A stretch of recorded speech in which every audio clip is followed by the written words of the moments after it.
While a tiny minority steal and cheat to line their own pockets, there are many more who use the state system to improve their lives. My name's Daniel Williams, Visualised Training. But it takes a special kind of person to use their own difficulties to make life better for other people. I didn't let the bullies win. And this one is the main one that people use. I wanted to make a difference with people and change people's perceptions of disability. Dan Williams is slowly losing his eyesight.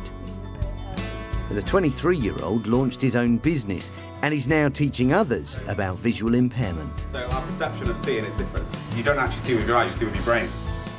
All my dreams and aspirations that I wanted to achieve were just knocked back. I just thought there was no future for me. How are you getting on?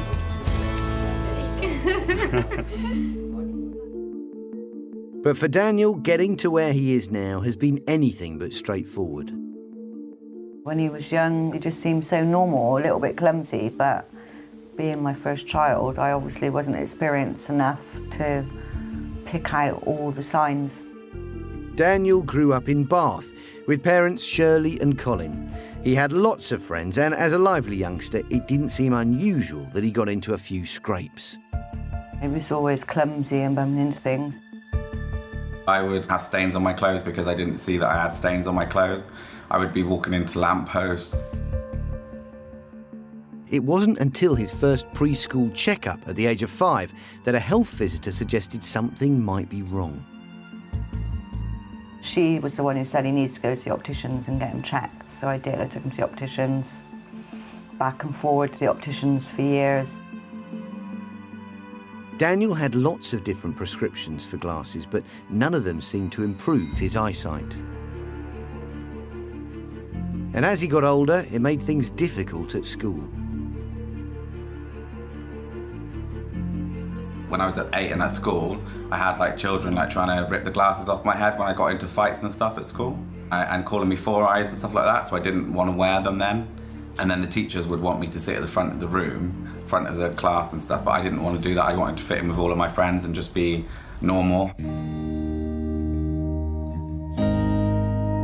It was heartbreaking for your child to come home crying with his glasses broken in half, telling me he's had his glasses ripped off and being called four eyes. You know he's got to wear his glasses for his health, but at the same time, you don't want him to go to school and feel like he's the only one singled out.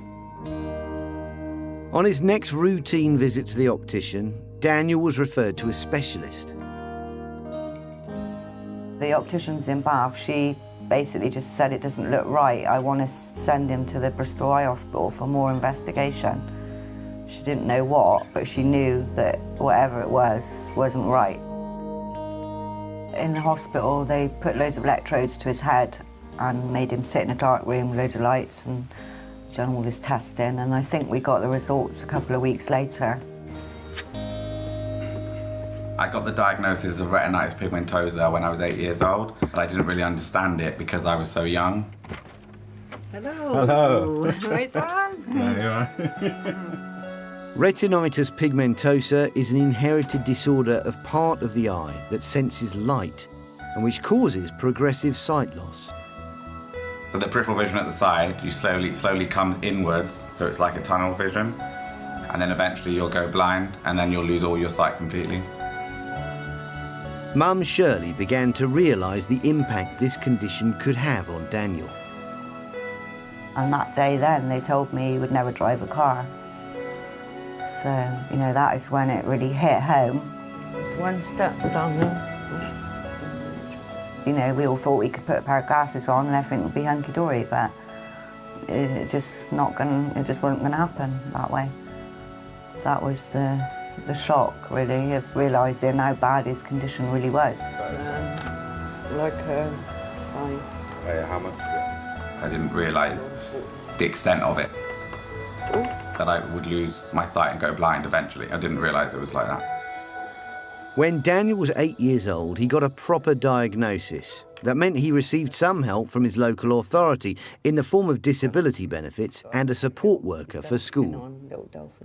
They would usually assist me, but I wouldn't want them to assist me because I just wanted to be independent and just be as normal as anyone else. Your handbag on. Other children started to bully me. Yeah. They then like said in the playground and stuff like, oh, how many fingers am I holding up? Oh, you blind bat, and all this sort of stuff. So I got a lot of bullying as well, and that was very like emotionally draining for me. Like, it upset me a lot. It was like someone putting me through torture, really, like using my eye condition to their advantage, you know? Thank you very much. Cheers. The next few years were a difficult time for Daniel as he tried to disguise his deteriorating eyesight from his friends.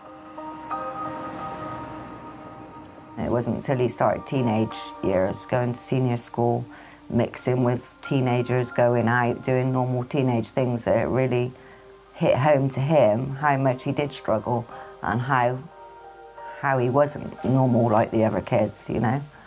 It really made him realise then. And it made him depressed. He got very depressed and down.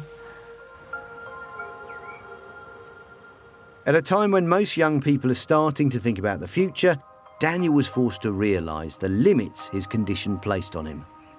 When I was 17, I learnt about the condition myself, what the long-term effects of it were. So I researched it myself on the internet, but I also sat down with specialists and they told me more about it and how it works. When I realised what the disease actually was, I felt devastated because I realised that I would go blind one day. I suppose I was so scared that I was going to go blind, and I was scared, really. While classmates started driving lessons and talking about their careers, Daniel knew he had a very different path to follow. I just felt like a failure, that I couldn't do anything and wanted to be a policeman and be in the police force. All my dreams and aspirations that I wanted to achieve were just knocked back because of that, really, and I just thought there was no future for me. My mum, she helped me through it. I was talking to her a lot and talking about how I felt, and my mum always said to me, you'll always be able to do something, there's nothing that you can't do. Daniel was referred to counselling to help him accept his condition, and it was with their help and support that he enrolled at the Royal National College for the Blind at Hereford. When I went there for the first time, I'd seen loads of people who were blind, and it was a frightening experience because I thought, oh my God, is that going to be my life, sort of thing? But also, it opened up so many doors for me and so many opportunities, really. And I met lots of inspirational people, realised that there were things that I could do, but I'd have to just adapt my life and my job opportunities to do different things. Like, I couldn't be in the police anymore, but I could work as an admin assistant in the police, or, you know, do other things.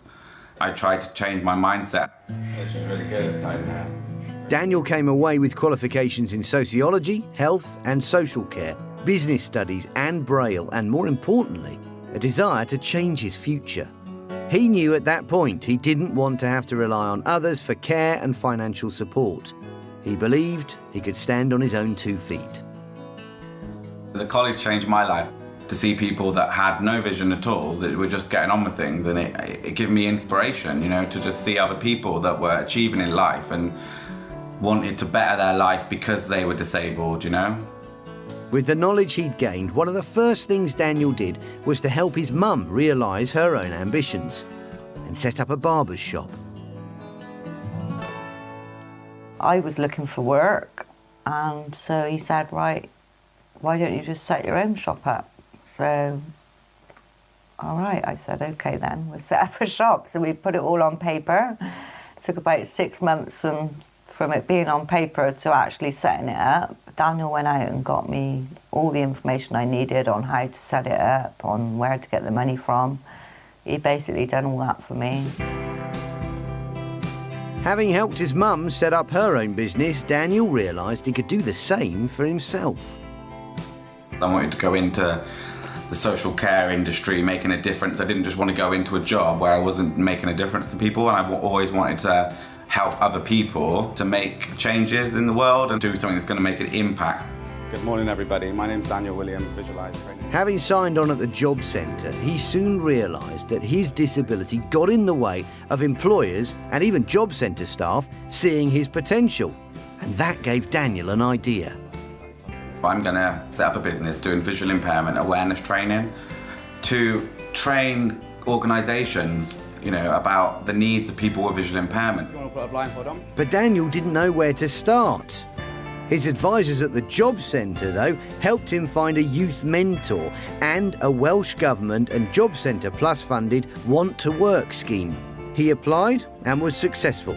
He was awarded start-up funding and his newfound confidence began to kick in. In 2014, at the age of just 22, Daniel launched his own business. My business is called Visualize Training and Consultancy, and it aims to improve service provisions within organisations so that they're more comfortable, more confident when dealing with blind and partially sighted customers, and also looking at their design of their building and making it more accessible. How are you getting on? half and half vision. It's very interactive, and so people will be using simulation spectacles which simulate different eye conditions, and they'll also be guiding each other, so learning how to guide someone safely and effectively. Today he's training Job Centre staff. I started working with Dan 8 months ago, and during that time he's achieved an awful lot. He's obviously gained funding which has allowed him to start up the business, but now he's also secured several contracts in such a short space of time, which is really fantastic. And when I touched you on the shoulder, was that reassuring? I think the journey he's made over the past 6 months is enormous. What I found first is it was just amazing how focused he was. He was very clear about what he wanted to do, what his idea was, what sort of change he wanted to make in society. This one is called a long cane, and this one is the main one that people use. I found the course today very beneficial. I learnt a lot, things I'd never thought of before. I'd never really known lots about visual impairments, so it's really opened my eyes how to deal with people. It was very, very informative. It was very well constructed. The aids, the visual stuff that he used in that presentation were very engaging. I thought it was fantastic. I really, really enjoyed it. Yeah, very impressed by him and continue to be so, really. Very, very inspirational young person. I think it went really well, and I think the delegates really benefited from the session, and I'm hoping to roll it out throughout the whole Job Centre Plus, and I hope the government make a law so that disability awareness training is compulsory within the whole of the United Kingdom. My mum always said to me, I'll be able to do something, and well, I am now.